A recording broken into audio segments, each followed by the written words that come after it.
Thank you, Lord. Praise God, no? At nakatawid tayong lahat ng year 2025. No, ako may mga nabalitaan ako na year 2026 first day may nawala. Second day may nawala. So we'll never know the time. We'll never know our lives, tama po? That's why we have to really prepare ourselves before God. That every time dadating ang physical death sa ating Panginoon, we are all ready. Amen? Are we all ready? Sino gustong mauna? Wala naman, di ba? Okay. So si Lord ang nagtatakdaan ng lahat. Okay, but before we start, can I invite you to stand and let's pray bago tayo patuloy sa bahagi ng salita ng Diyos. Dakilang Diyos na pinakamakapangyarihan sa lahat, kami po ay sumasamo at dumadalangin sa iyo. Kayo ang aming Diyos at ang aming Panginoon. Ang pagsambang ito ay inaalay namin sa inyo. Kayo, Lord, ang nagbigay ng buhay at kalakasan sa amin. Kaya sa mga oras na ito, sa pagbabahagi namin ng inyong salita at sa pakikinig namin, Lord, bigyan mo kami ng bukas na puso at isipan. Mangusap po kayo sa amin, Panginoon, sa pamamagitan ng inyong salita at bigyan mo ito ng kapangyarihan. Maranasan ka namin at magbigay ito ng confirmation ng inyong mga salita upang panghahawakan namin sa buong taon ng year 2026, maging prophetic message, maging confirmation message, Lord Jesus, na ikaw, Lord, ang Diyos at Panginoon namin, na tapat na nangangako sa amin, Lord, at tapat na nagbigay ng buhay sa amin, Lord. Salamat, Panginoon. Patawarin niyo kami sa aming mga kasalanan. Lalo na ako, Panginoon, na magbabahagi ng inyong salita. Itago mo ko sa inyong likuran. At ang makita at marinig ay ang inyong tinig. Salamat, O Ma. Ito ang aming dalangin sa pangalan ni Jesus. Amen. Okay, you may be seated. Thank you, Lord. Alright, sa pagharap natin, sa panibagong taon, okay, gusto ko po kayong i-remind at paalalahanan that Satan would like to paralyze us with our past regrets and mistakes. No? Mga past failures natin. Gusto tayo paralyze ng enemy. Gusto na tayong mabuhay na bit-bit ang bagahe, no? At ayaw niyang hayaan na maiwan natin yung diwa ng mga nakaraan. Kaya I strongly suggest na mabuhay po tayo sa power and authority ng salita ng Diyos. Kaya nga, paki-flash dyan, sabi ng Philippians 3, no? 13, sabi niya, forgetting what lies behind and reaching forward to what lies ahead.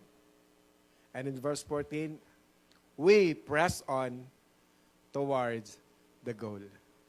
So whatever distractions na ibigay ng enemy, no, sa plan, sa goals na binigay ng Lord sa atin, do not be distracted. Okay, para po tayo patuloy na magtagumpay because the Lord is our victory. Amen? So hindi mo na mababago yung nakaraan, kaya nga nakaraan na yon. But starting today, you can start anew. Amen? You can start anew. Tama po? Sabihin nyo nga, you can start anew. At yun ang gusto ng Diyos para sa ating lahat na matutunan natin. To start the new year with renewed faith, confidence, and hope. Amen? Kumusta po kayo nung nakaraang isang taon? Kumusta na po kayo? Alright? So, at kumusta ka ngayong taon na to? Isa ba sa gusto mo mangyari sa ngayong taon na to, ikaw ba'y mas maging masayahin? Ikaw ba'y mas maging more loving? No? Yumaman? Are you experiencing more peace? Alright. Sa mga husbands, sana all. Sa mga husbands, ikaw ba ngayon ay more loving? Sa wife, are you more better now? Sa mga hindi nawawala ang lambing at pagiging loving, yan ay hindi nawawala. Amen? Yes, walang edad pagdating sa love. Amen po? Ayan. Sa mga parents ba dito? Are you more better father or better mother? Okay? Paano ka makarelate at makipag-communicate sa bawat isa sa iyong mga anak? Kasi sometimes may generational gap. Tama ba? So, paano? Are you a better sisters or a better brothers now? Or a better workers or employee or a better boss now? So tanungin mo yung iyong sarili. Am I growing? Amen? So tandaan po natin ang principle na ito. The day you stop changing is the day you stop growing. Tama po ba? So kapag ka nag-stop ka ng pagbabago, magsa-stop ka na rin mag-grow sa buhay. Amen? So always change for the better. Amen? Ito po ang challenge po sa ating lahat. Kasama na po ako doon. Grow in the knowledge of who God is. Bakit kailangan natin mag-grow in the knowledge? Halimbawa po, kung bakit kailangan natin mag-grow, example, nakaharap ka sa napakadaming problema. But your knowledge of God is something like this. Iniisip mo ang Diyos ay tila hindi napapakinggan ang iyong mga prayers and requests at masyadong tingin mo'y abala ang Diyos, bakit hindi hindi naririnig? So mapipilitan ka ngayon na ikaw yung mag-control sa iyong sarili. Okay? At kapag ikaw na ang may control sa iyong sarili, I guarantee you, you will face a lot of disappointments in your life. Tama? Ito na ngayon ang magiging theology mo pagka ganon. Yes, there is God's care, but God is not all-powerful. O yan ang magiging prinsipyo mo, theology mo. Lagi po nating tandaan na sinisira ni Satanas ang magandang plano ng Diyos. Alright? Nang kanyang sinasabi, o maging yun yung magiging perspective at paniniwala natin na mas makapangyarihan pa yung masasamang tao kaysa sa Diyos. Kasi nangyayari yung gusto nila. Or, hindi na napipigilan ng Diyos ang mga kasamaan ng tao. Well, if that's your theology, what's going to happen? So, hindi ka mapapahinga. Yung feeling mo palagi kang pagod. Bakit? Maliit yung paniniwala at pagkakilala mo sa Diyos. Tama po? Pero, ngunit, subalit, datapat, kapag ang theology mo ay nakabase sa relationship o sa revelation ng ating Panginoon, kung sino siya, kung ano siya, ayon sa Bible, okay, na siya ay mapagmahal, He is not only faithful, but He is good. He is all-powerful. That God is sovereign. Then, when we encounter disappointments, kapag dumating ang iba't ibang mga pagsubok, matututunan mong tumayo na may katatagan at gagawin mo yung part mo and the rest ipagtitiwala mo na sa Panginoon. Maaari kang makapagpahinga ngayon. Na kahit ano pang dami ng pagsubok na dumating sa buhay, meron kang peace of mind. Amen? Kasi tama ang iyong theology. Tama ang iyong paniniwala. Okay? Kahit na may pag-uusig pa, alright? Meron kang peace of mind. Sapagkat ang iyong pananampalataya ay nakasalig sa ating omnipotent, omniscient, all-loving God. Amen? Okay. So dalangin ko ngayong mga taon na to that you and I will begin anew. A new perspective, a new attitude in facing adversities and problems. Kapag ka ganon, you surely will become more joyful and more thankful. Amen? So ang title na pag-uusapan natin today, okay, Right start comes from knowing God. Sabihin nga natin. Alright. Kilala naman natin talaga si Lord eh. Pero gaano kalalim yung pagkakilala natin sa Kanya? So today yan ang pag-uusapan natin. Almighty God is all sufficient. No? The God Almighty. God is all sufficient. Saan po natin ma-encounter itong amazing name na God? God Almighty. Okay? Una po natin itong makikita sa Genesis chapter 17 verse 1. Now, when Abram was 99 years old, the Lord appeared to Abram and said to him, I am God Almighty. Anong sabi? I am God Almighty, El Shaddai. Walk before me and be blameless. Ano po yung mano-notice nyo dito? Ang sabi ng Bible sa atin, noong si Abraham ay 99 years old, nagpakita ang Panginoon sa kanya at sinabi, it's never too late to grow. The knowledge of God is progressive. At ipinahayag ng Panginoon kay Abraham ang kanyang mga plano at ang kanyang sinabi, I am God Almighty El Shaddai. Amen? Today, makikilala natin who God is. Sino ba siya? Ano ba yung pagiging Diyos niya? What does it mean that El Shaddai, God Almighty? Ang root word ng Shaddai is from the word Sadad. No? Na ibig sabihin is powerful. No? To be strong. Ano yung emphasis nito? Binibigyan ng diin na ang Diyos ay makapangyarihan sa lahat at hindi siya sakop ng batas ng kalikasan. Okay? Siya ang lumikha ng batas ng kalikasan, kaya kaya niya ring lampasan, kaya niya ring baguhin ang mga batas na yon na kanya ginawa. Tama po? Siya lahat ang gumawa niyan. Kaya niyang paghiwalayin ang tubig. Kaya niyang hatiin. Maging ang ilog. Natatandaan niyo? Nabasa niyo na ba yon? Natatandaan niyo po ba yung Red Sea? Nung tumawid yung Israelites doon sa dagat? Siya yun eh. Patas na yun. Natatandaan niyo po ba? Even ang patay, kaya niyang buhayin. Tama po? Okay. Bakit?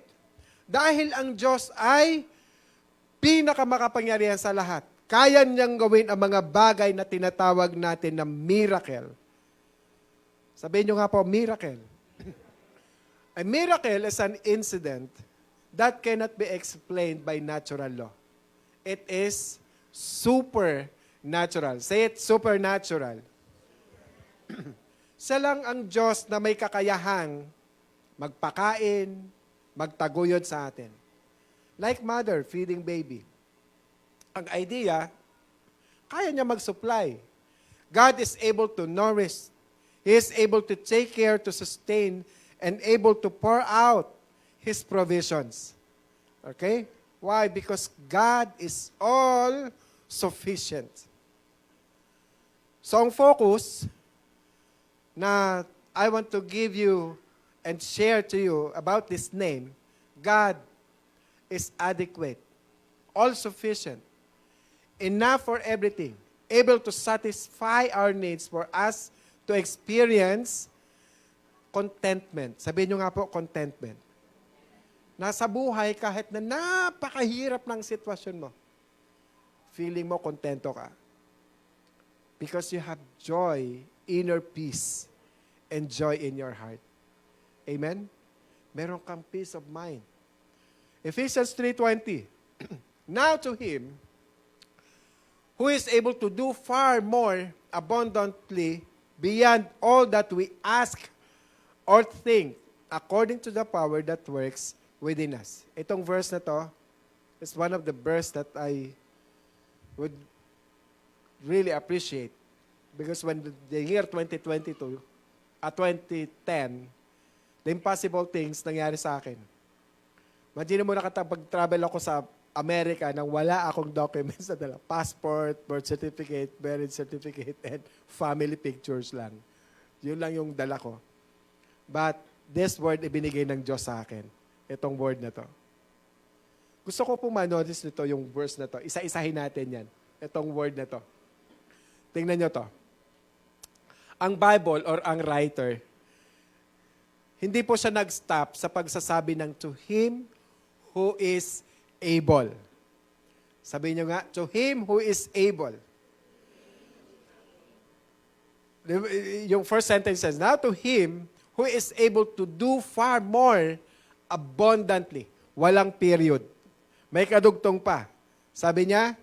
Ang sabi niya, now to him who is able to do far more abundantly beyond. Hindi pa rin siya nag-stop doon.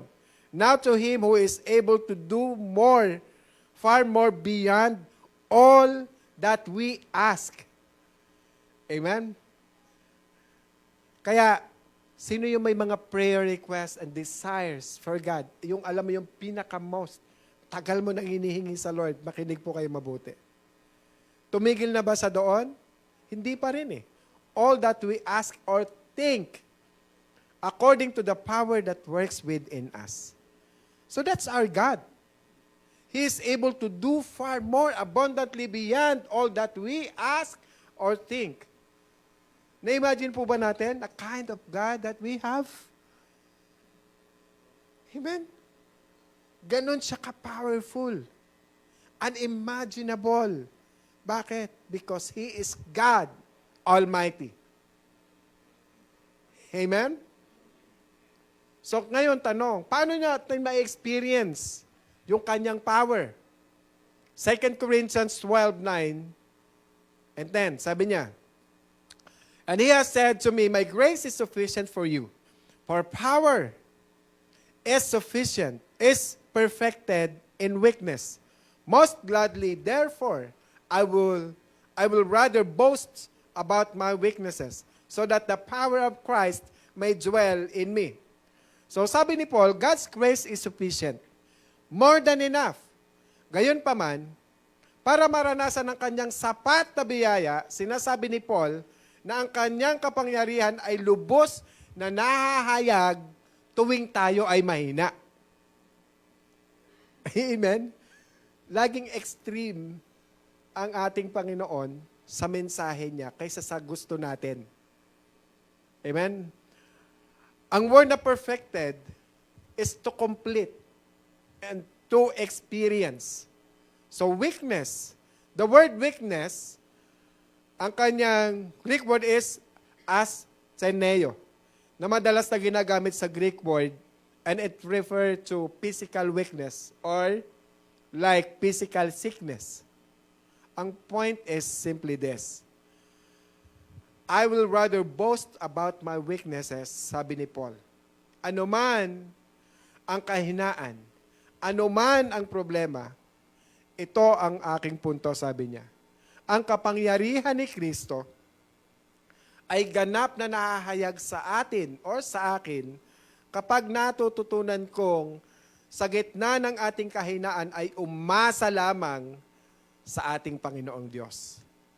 Amen? Malinaw? Therefore, verse 10, I am well content with weaknesses. Astheneo. Kahit sa gitna ng mga insulto, kahit sa gitna ng mga paghihirap, ng mga pag-uusig at mga kahirapan, alang-alang kay Kristo, when I am weak, then I am strong. Ang sekreto para maranasan ang kasapatan ng Diyos ay ang paglapit sa Kanya ng may pusong mapagpakumbaba at nagsasabing, Panginoon, kailangan kita. Hindi ko ito kaya, hindi ko po ito magagawa ng mag-isa. Amen? Yan ang sekreto. Come before God with an attitude of humility. Sabihin nyo nga po, humility. Alright? Ayan, nandyan yan. Okay? Let me share with you ang kahalagahan ng word na El Shaddai. Makikita natin yan sa Exodus chapter 6, verse 3. Right. And I appeared to Abraham, Isaac, and Jacob as God Almighty, El Shaddai. Now, narito ang outline na pag-aaralan po natin today. Alright? God Almighty, El Shaddai, God is all sufficient. Okay? So makikita natin yan sa buhay ni Abraham, ni Isaac, and ni Jacob. So maglolo at magtatay. Right? So ang focus, no, ang highlights, katulad kay Abraham, is about all-sufficient to fulfill His plan for our lives. Alright? At ang focus naman para kay Isaac is all-sufficient to prosper us. And ang focus para kay Jacob is all-sufficient to transform us. O yan pong tatlo na yan, yung ating i-discuss.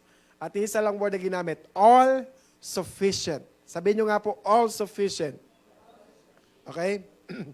Ang idea ng Panginoon that all-sufficient is highlighted in the different lives of Abraham, Isaac, and Jacob.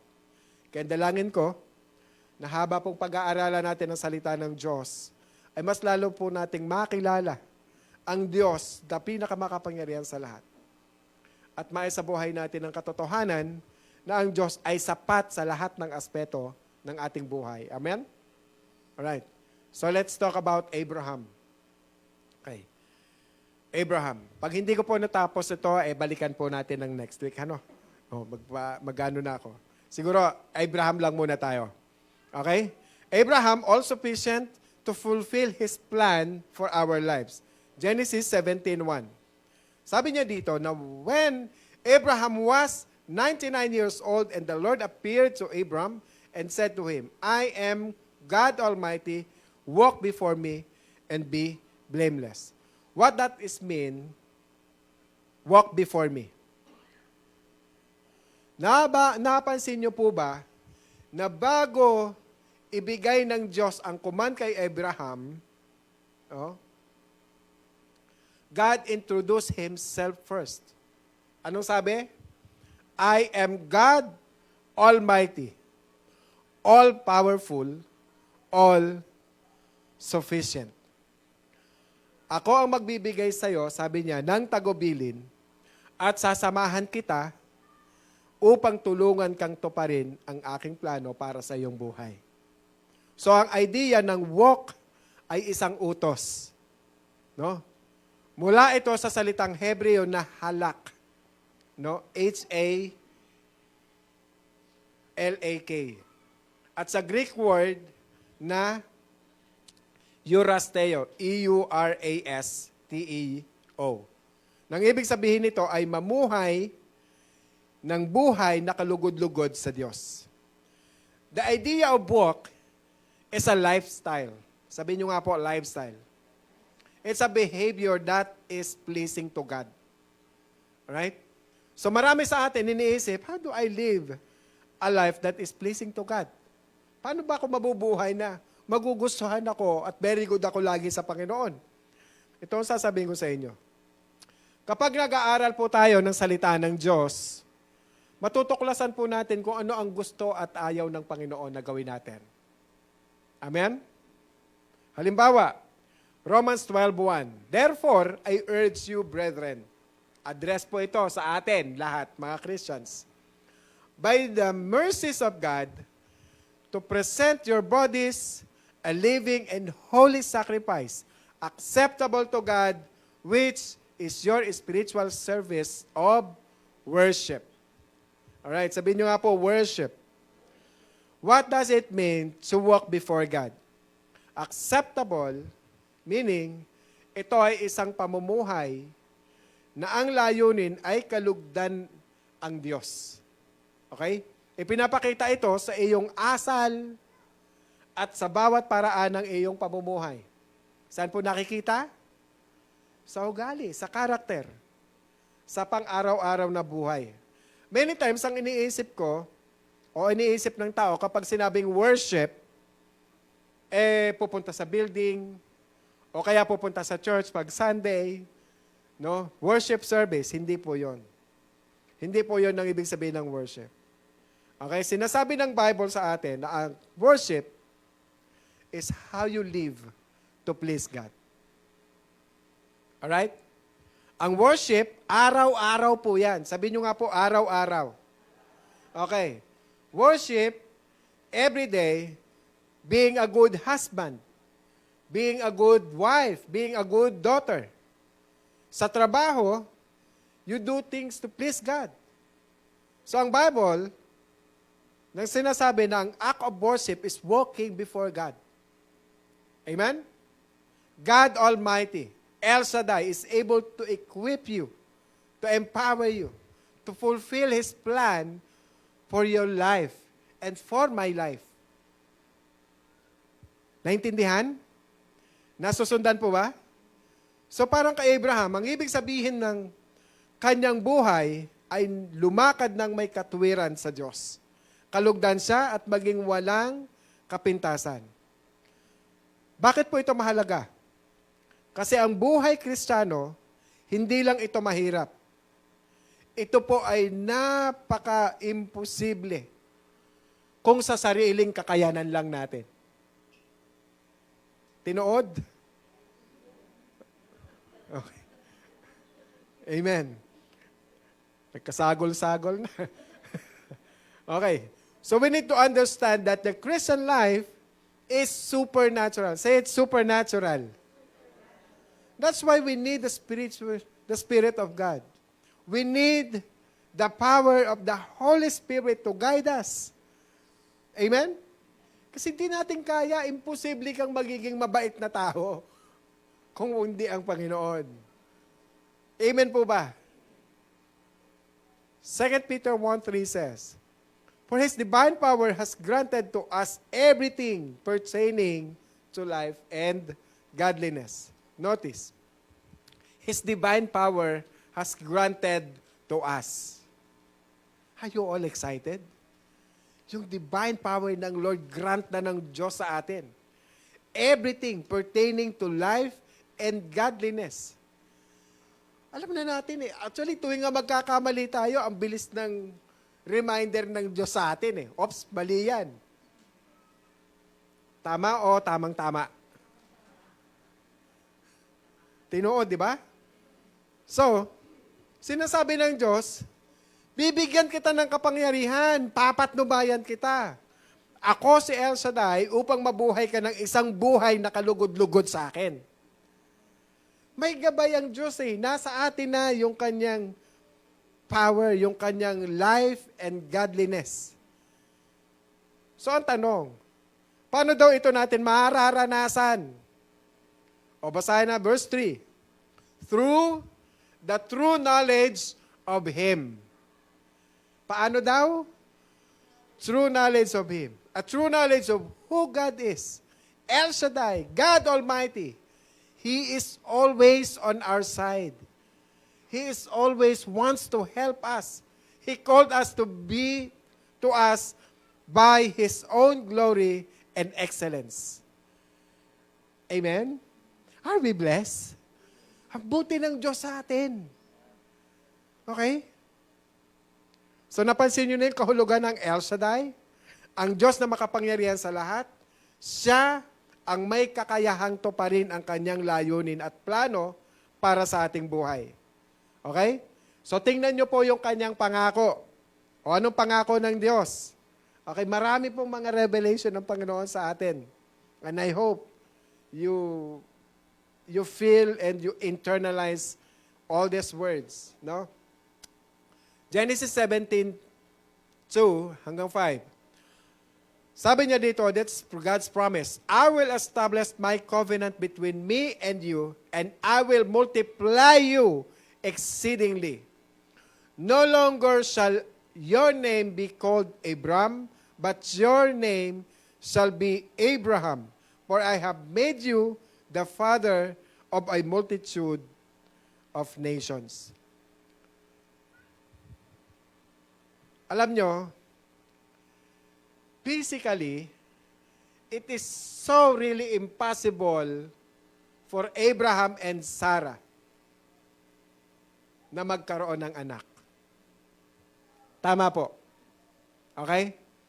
Dahil nagpakasal si Abraham sa isang babae na barren.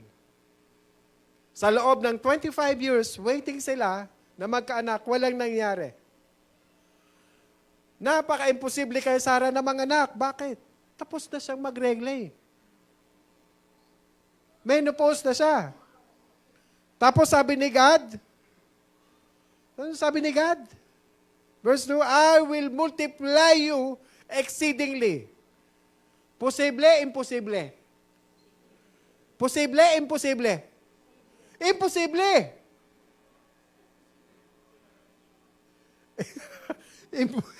Imposible. Amen. Imposible. Kung sa atin, imposible talaga yon.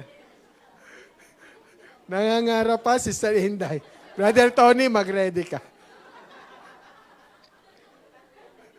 Baka may promise si Lord ngayon.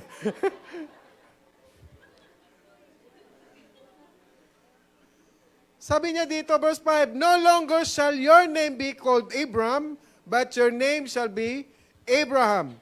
For I have made you the father of a multitude of nations.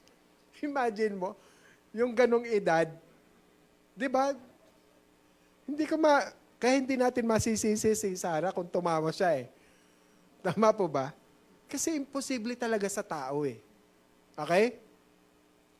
Pero, sa Lord walang imposible pag yun ang nais at plano niya. Amen? Physically, this is so really impossible. Yet, El Shaddai, God Almighty, is able to fulfill His plan for your life and for my life. Amen? Okay, so Genesis 17, sabi niya, tingnan nyo ano nangyari. Verse 10, this is my covenant which you shall keep between me and you and your descendants after you. Okay, halaan nyo po, ipalala ko ito sa inyo ha. Ang covenant is God's promise. It's, what God's promise o commits to do. Yan yung commitment ng Lord na gawin. Pero dapat po, ma-notice din po natin ito. Many times, God's covenant is also conditional. Sabihin nyo nga po conditional. Sabi ng Panginoon, gagawin ko ang part ko. Pero gagawin mo ang part mo. Okay, Genesis 17. Anong part nila? Every male among you shall be circumcised. Ano daw? Yun, magpa-circumcise daw sila. And it shall be the sign of the covenant between me and you. And every male among you who is 8 days old shall be circumcised throughout your generations. So, nung panahon po ni Abraham, ang pagtutuli ay tanda ng pagtanggap sa Diyos, no?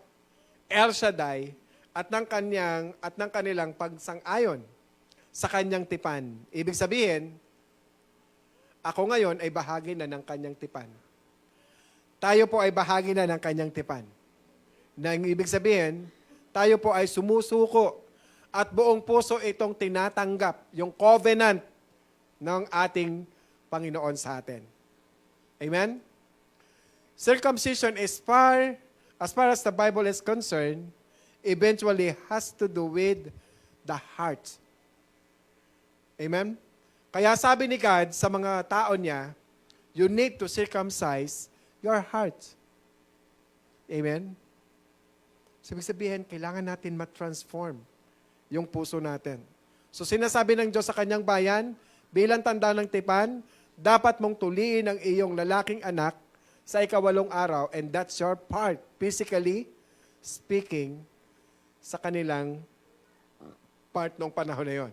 So ang pangako, sabi ng Panginoon, kay Abraham,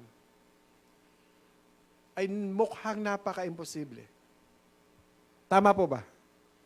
Alam niyo kung bakit? Verse 17.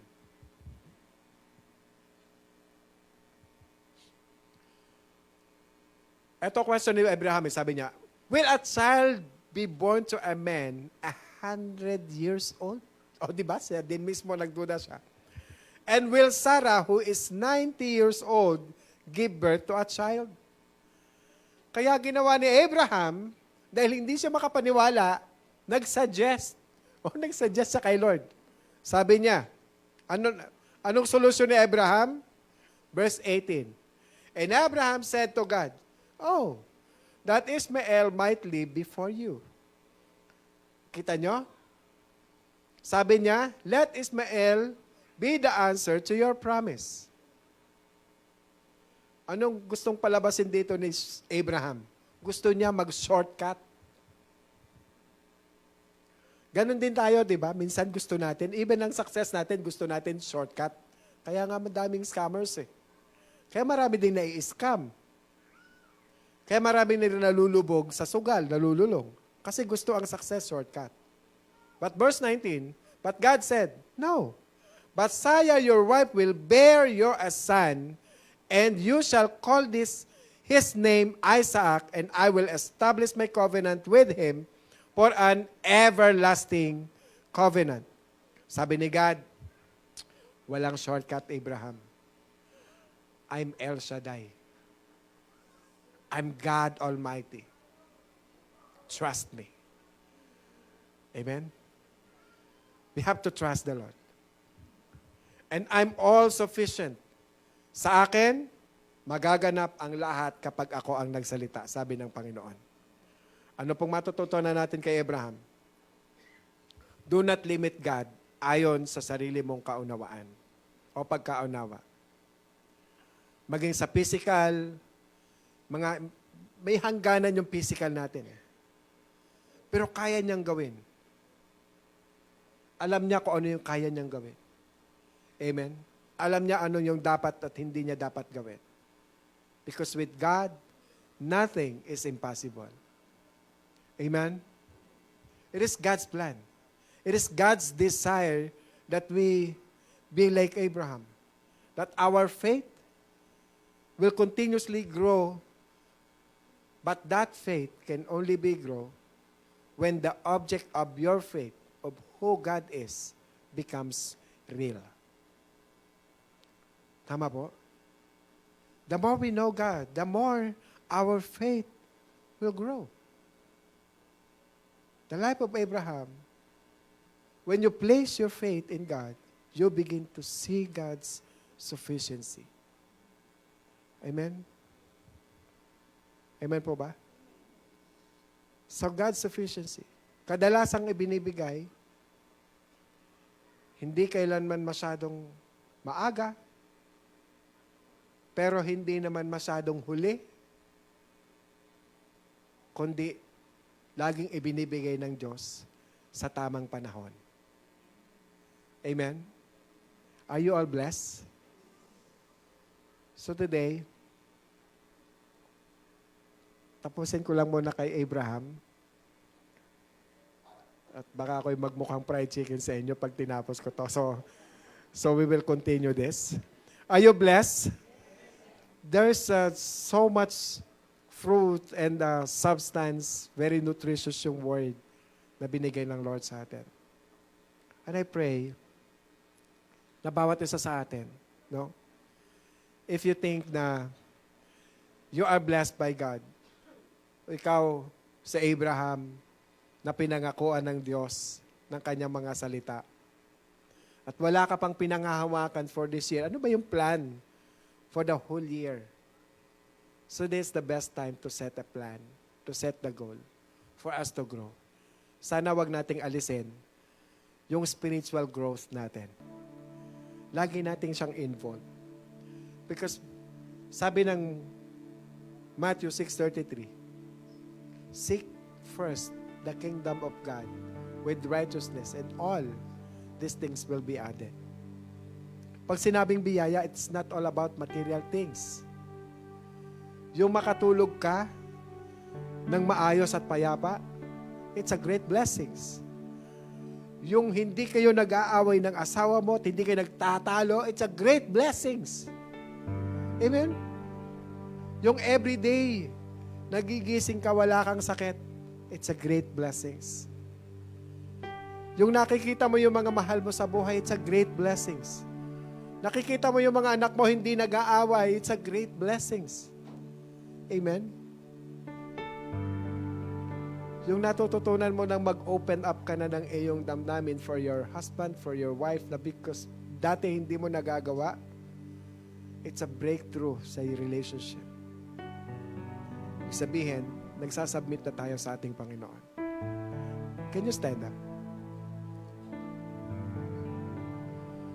The Lord wants to bless you right now. Nangako ang Diyos kay Abraham, and I do believe when we claim all these promises of God, imposibleng hindi niya gagawin kung susunod lang po tayo sa kanyang pinapagawa sa atin. Amen po. The Lord is so really serious for us because He gave His life for us. He sacrificed Himself for us. Ang pag-ibig ng Diyos hindi natin kayang sukatin. Mahal ka niya. Mahal ka ng Panginoon. Ano man yung nararamdaman mo, hindi ka niya bibiguin kung susunod tayo sa Kanya. Amen? Kung may mga kahilingan ka sa Panginoon, no, for this year, iwanan mo yung past mo. Iwanan mo yung mga nakaraan mo. May mga bagay na bit-bit ka pa until today na nung nakaraang taon nangyari. But for now, bit-bit mo pa rin. Surrender it to God. Surrender your life to God. Ang gusto ng Panginoon, progressive yung life natin. Growing yung life natin. And let's claim and let's ask God guidance and protection. Right now, if you are here for the first time, at tingin mo, nangusap sa iyo ang Panginoon, can you raise your hand? And I'll pray for you. Yes. Thank you, Lord. Yes. Manatili lang po tayo nakataas and I'll pray for you. Come on. Yes, Lord. Panginoong Jesus, nakita mo yung mga anak mo na nagtaas ng kanilang kamay. Nakita mo ang bawat isa na nakarinig ng iyong buhay na salita. Lord, pagpalain mo po sila. Pagpalain mo po ang lahat ng kanilang ginagawa. If they do something na nag-disobey because of the temptations, Lord, hindi na paglabanan. Lord, forgive me. Forgive us. Forgive each and every one of us, Lord Jesus. Patawarin mo po kami. Yung pagtaas namin ng kamay, Panginoon, is a symbol, is a sign na sinusuko namin ang buhay namin sa iyo. Na ikaw ang Diyos, our sovereign Lord, our El Shaddai, God Almighty, all-powerful, all-sufficient. Ano man po yung kulang sa amin, Lord, ikaw po yung magpupuno nito. Pero buksan mo po yung puso namin at linisin mo po, i-vacuum mo po ito, Panginoon, so that we'll be able to follow what you want us to do. All your instructions, Lord Jesus. Pagising pa lang namin, Panginoon, sa umaga na nasaay namin na ikaw ay mas makilala sa pamamagitan ng iyong mga salita. You strengthen us, Lord, our commitment to read and study your word and to claim all your promises. That those promises will always conquer all temptations and trials in our life, Father. Father, sa lahat ng mga nagtaas ng kamay, sundan mo yung mga panalangin na to. Panginoong Jesus, ikaw ang aking Diyos. Ako'y nagpapasalamat sa inyo sa iyong pag-ibig, sa iyong kalakasan, sa iyong buhay na ipinagkaloob sa akin. Patawarin mo po ako sa aking kasalanan. Tinatanggap kita bilang aking Panginoon at tagapagligtas. Mula ngayon, Panginoon, ikaw ang masusunod sa aking buhay. Sasama ako sa iyo hanggang dalahin mo ako sa journey ng katagumpayan sa lahat ng aspeto ng aking buhay. You are my Lord. You are my God and my Savior.